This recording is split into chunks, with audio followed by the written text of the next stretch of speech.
बॉलीवुड नाम सुनते ही दूसरा वर्ड हमारे दिमाग में आता है नेपोटिज्म का, कि बॉलीवुड में तो सिर्फ नेपोटिज्म ही चलती है। हम बहुत अजीब लोग हैं, कसम से खुद का कसूर दूसरों पर डाल देते हैं। नेपोटिज्म के असल जिम्मेदार हम सब खुद हैं। कोई बॉलीवुड का माफिया नहीं है। कोई हमें जबरदस्ती नहीं कह रहा कि जाओ उनकी मूवीज देखो। खुद की क्यूरियोसिटी और क्रिटिक बनने का शौक हमें इन्हीं लोगों की फिल्में देखने पर मजबूर करता है। और ये सिर्फ बॉलीवुड की बात नहीं है, नेपोटिज्म हर फील्ड में है। नेपो किड्स की मूवीज इसलिए ज्यादा चलती है क्योंकि हम सब जो नेपोटिज्म की कंप्लेन कर रहे होते हैं ना, हम खुद ही क्यूरियोसिटी के चलते उनकी मूवीज देखने जाते हैं, जिनसे उनकी मूवीज को और पुश मिलते हैं। देखो, अगर कोई स्टार किड सच में टैलेंटेड है ना, तो उसको भी अपनी जगह बनाने के लिए स्ट्रगल करनी पड़ती है। पर हम क्या करते हैं, सिर्फ नाम देख के जज कर लेते हैं। ओहो अनन्या पांडे, ये तो चंकी पांडे की बेटी है, चलो टूट पड़ो इसकी मूवी पर। हद है ना, गलत मेंटेलिटी है ना हमारी ये। सच आप सबको कड़वा लग सकता है, पर सुन लो, हमें सिर्फ एक चीज जज करनी चाहिए, ओनली मूवी की स्टोरी और उस मूवी में एक्टर्स की एक्टिंग, बस। पर हम तो एक्टर्स की प्राइवेट लाइफ, बैकग्राउंड और पर्सनल चॉइसेस को भी फॉर काउंटर ले लेते हैं। मेरे भाई, जो फिल्म का आपने पैसा दिए है ना, बस जाकर उसकी एक्टिंग देखो ना, और सब छोड़ दो। आपके नेपो किड्स के नारों से वो बेचारा अपने डेब्यू में डिप्रेशन में चला जाता है। अरे उसका कसूर थोड़ी है कि वो बॉलीवुड स्टार के घर पैदा हुए। चलो नेपोटिज्म पर बात हो गई, अब मैं मिक्स बातें करने वाला हूँ, आप समझ जाना। एक तो बॉलीवुड कल्चर में ये चीज बहुत कॉमन है, जब तक इंसान जिंदा होगा ना, उसकी कोई कदर नहीं करेगा। जब वो मरेगा तो पूरी दुनिया उसके लिए पागल हो जाएगी। सुशांत सिंह राजपूत की मौत के बाद जो उसे प्यार दिया गया, वो अगर पहले दिया जाता तो शायद आज बात कुछ और होती। हमें एक इंसान की वैल्यू तब होती है जब वो हमारे बीच में नहीं होता। और दूसरी बात, बॉलीवुड इंडस्ट्री टेलीविजन या नॉन इंडस्ट्री एक्टर्स को हमेशा दूसरे दर्जे का आर्टिस्ट मानती है, अफसोस के साथ। और सुनो, जो कैमरे पर दिखता है ना, वो सच नहीं होता। बस ये मान लेना कि जो कुछ भी इंटरव्यू या मीडिया में बोला जा रहा है वो सच है। एक बड़ी गलती है आपकी, एक्टर्स को सिर्फ उनके स्क्रीन अपीयरेंसेस से जज कर लेना कि ये तो कितना अच्छा है या ये कितना बुरा है, ये गलत है। अरे भाई, वो एक्टर है, वो जहां मर्जी चाहे जैसे चाहे वो इमोशंस ला सकते हैं और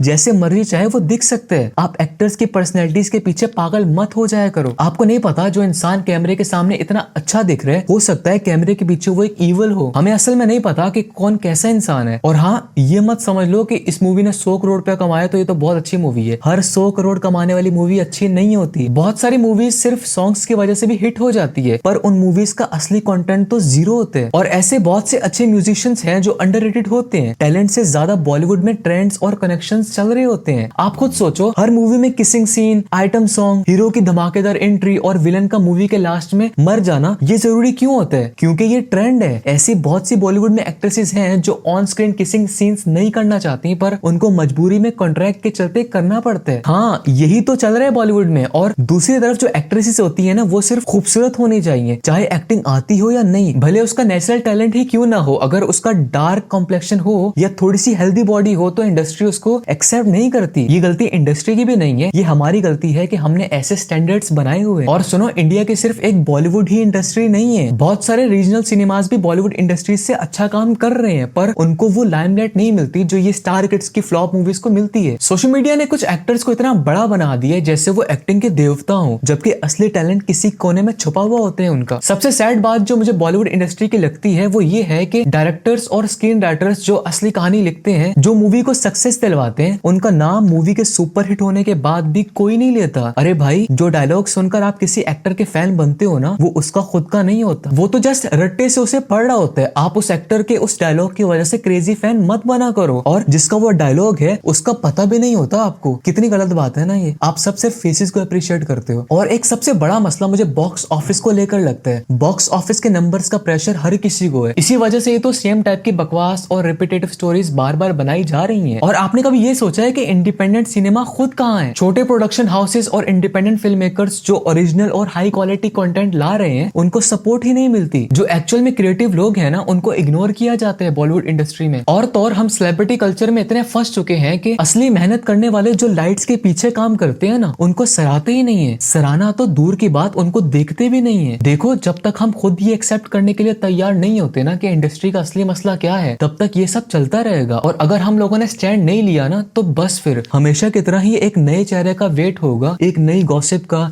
एक नए नेपोटिज्म डिबेट का, यही सब चलता रहेगा फिर। और हम वही पुरानी मूवीज देखते रहेंगे, वही पुरानी बकवास पे चर्चा करते रहेंगे। जितना मैंने इस वीडियो की रिसर्च में बॉलीवुड के कल्चर को एक्सप्लोर किया है ना, उतना ही मैं इस डेडली जंजाल में फंसता गया हूँ। बड़ी मुश्किल से मैं बाहर निकला हूँ। हर बंदा यहाँ अपना प्रोडक्ट चलाने के लिए बैठा हुआ है और दूसरों का डूबने का इंतजार कर रहा है। अगर कोई एक्टर सक्सेसफुल हो जाए तो पूरा बॉलीवुड सामने से तारीफों की बरसात करेगा, लेकिन अंदर ही ये अंदर जलते भी रहेंगे और सब सोच रहे होते हैं कि इसको कैसे नीचे गिराया जाए, और अगर कोई फेल हो जाए पब्लिकली तो बहुत सिंपैथी मिलती है उसको, लेकिन प्राइवेट पार्टीज में उसके फेलियर की सेलिब्रेशन होगी। और आउटसाइडर्स के लिए तो 2025 में बॉलीवुड है ही नहीं। इनफैक्ट अगर तुम फिल्मी कनेक्शंस के बिना आए हो बॉलीवुड में तो ये इंडस्ट्री आपके लिए एक बैटल फील्ड है। यहाँ कोई तुम्हारा वेलकम नहीं करेगा। यहाँ पर ना हर फील्ड की तरह उल्टा है, जितनी ज्यादा आप यहाँ पर स्ट्रगल करोगे उतना कम चांस मिलेगा आपको। अब आप बोलोगे कि SRK, नवाजुद्दीन सिद्दीकी ये भी तो आउटसाइडर्स थे ना। अरे भाई इनको भी तो देखो कि एंट्री कब मिली है। अब कंपटीशन इतना बढ़ गया है, इतने नेपो किड्स आ रहे हैं, रोज उठो तो एक न्यू नेपो किड का डेब्यू हो रहा होता है। आप खुद सोचो, हर बॉलीवुड एक्टर यही चाहेगा ना कि उसका बेटा या बेटी इस फील्ड में आए, क्योंकि उसका इस फील्ड में ज्यादा एक्सपीरियंस है। तो आउटसाइडर्स को कहाँ मौका मिलने हैं। एक जगह मैंने पढ़ा था कि अब जितनी लंबी स्ट्रगल होगी ना उतना कम चांस मिलेगा आपको बॉलीवुड में, और ये 2025 में सही बैठ रहे हैं। देखो मैं दोबारा से कह रहा हूँ, एक्टर्स को एक्टर्स ही समझो, उनसे इन्फ्लुएंस मत हो। आपको नहीं पता कि जब कैमरे की लाइट्स ऑफ होती हैं तो वो किस लेवल का दजाल बन जाता होगा। कैमरे के सामने सब प्यारे और मजेदार बनते हैं, जोक्स, मस्ती, एक दूसरे की तारीफ, सब कुछ सिर्फ तब तक जब तक रेड लाइट ऑन है। मैं एक्सेप्शंस की बात करूं, ऐसा नहीं है कि सभी ऐसे हैं, बट मेजोरिटी ऐसे हैं। कैमरा ऑफ होते ही असली चेहरा सबका सामने आ जाता है। यहाँ दोस्ती भी सिर्फ जरूरत के लिए होती है और दुश्मनी भी कन्वीनियंस के मुताबिक होती है। और तो और बॉलीवुड एक्टर्स का ईगो भी बहुत फ्रेजाइल है। आप इसका कंपैरिजन एक नाजुक और सस्ती ग्लास बॉटल से कर सकते हो। अगर किसी छोटे एक्टर ने किसी बड़े एक्टर की फ्लॉप मूवी को फ्लॉप बोल दिया तो बस उसका करियर गया दांव पर। ऐसी बहुत से एग्जांपल्स आप सबके सामने हैं। यहाँ पर क्रिटिसिज्म अलाउ नहीं है, सिर्फ वाह करनी है, चाहे मूवी बकवास हो या कांपने लायक एक्टिंग हो। अगर आपने किसी भी ग्रेट आर्टिस्ट का काम पसंद नहीं किया ना तो भूल जाओ कि वो कभी भी आपके साथ काम करेगा। आप उसकी बैड बुक्स में हमेशा के लिए आ गए हो, क्योंकि अब बात उस आर्टिस्ट की ईगो पर आ गई है जो कि नरम ग्लास जैसी फ्रेजाइल होती है। तो इसीलिए आप ज्यादा देर तक बॉलीवुड इंडस्ट्री में नहीं टिक पाओगे। हाँ वो अलग बात है कि आप में कोई एक्स्ट्रा ऑर्डिनरी टैलेंट है जो दबाने से भी नहीं दबने वाला, तो फिर तो आप सरवाइव कर जाओगे यहाँ पर। जैसे सलमान खान और अरिजीत सिंह की कंट्रोवर्सी का तो आप सबको पता ही होगा। खैर उस रिलेटेड आप यूट्यूब पर सर्च कर लेना। मैंने अगर अभी शुरू कर दी ना उस कंट्रोवर्सी के बारे में बोलना तो बाकी बातें भूल जाऊंगा मैं, सब रटी हुई है मैंने अभी। सुनो अब वीडियो को एंड करता हूँ, बहुत लंबी वीडियो होगी। तो लास्ट में यही कहूंगा कि सब बुरे नहीं है। यहाँ कुछ लोग वाकई बहुत मेहनत कर रहे हैं, जो जेन्युइनली आर्ट क्रिएट करते हैं ना, जिन्हें नाम बनाना है सिर्फ बॉलीवुड के दिल में, ना कि सिर्फ ट्रेंडिंग हैशटैग्स में। ऐसे भी बहुत लोग हैं। एक तो विकी कौशल है जो कि मेरा मोस्ट फेवरेट एक्टर है, बहुत बहुत बहुत बेस्ट लगता है वो मुझे। ऐसे जो प्योर और हार्ड वर्किंग एक्टर्स होते हैं ना, ये हमेशा इस शोर शराबे और पॉलिटिक्स से दूर रहते हैं। बस ये लोग अपनी मेहनत पर फोकस करते हैं और इनको नहीं परवाह होती कि इंडस्ट्री में क्या हो रहा है। बस अपनी काम करते रहते हैं दिल से, और जो डिजर्व करते हैं ना उनको ऑडियंस खुद पहचान ही लेती है। बस बात इतनी सी है कि यहाँ सच बोलना महंगा पड़ सकता है और झूठी तारीफ आपको बहुत दूर ले जा सकती है। सो अब डिसाइड न्यूबीज ने करना है कि झूठी तारीफ करके इंडस्ट्री में सर्वाइव करना है या सच बोलकर घर जाना है। इसीलिए इस झूठ के कल्चर की वजह से बॉलीवुड इंडस्ट्री बदनाम है। अब पक्का वीडियो एंड करता हूँ, पर वीडियो के एंड में भी मैं सिर्फ ऑडियंस को ही ब्लेम करने वाला हूँ। मुझे और कुछ नहीं कहना, बस ऑडियंस को कसूरवार ठहराना है। आप लोगों के हाथों में सब कुछ है, आप जो चाहो वैसा हो सकता है। कोई भी बकवास मूवी सिर्फ नेगेटिव पब्लिसिटी की वजह से ही हिट होती है। लोग कहते हैं कि ये बकवास फिल्म है, इसको कोई ना देखे, बस उस क्यूरियोसिटी के चलते मिलियंस ऑफ पीपल उसे देख लेते हैं। एक परफेक्ट एग्जांपल मुझे याद आ रही है तृप्ति दिमरी की। आज हर बंदा तृप्ति दिमरी के बारे में बात कर रहा है, उसके रोल पर हेट भी मिल रहा है उसको, उसकी पर्सनल लाइफ पे भी उसे जज कर रहे हो। पर सच बताओ, पहले जानते थे आप उसे? एनिमल मूवी से पहले आप उसे जानते थे या नहीं?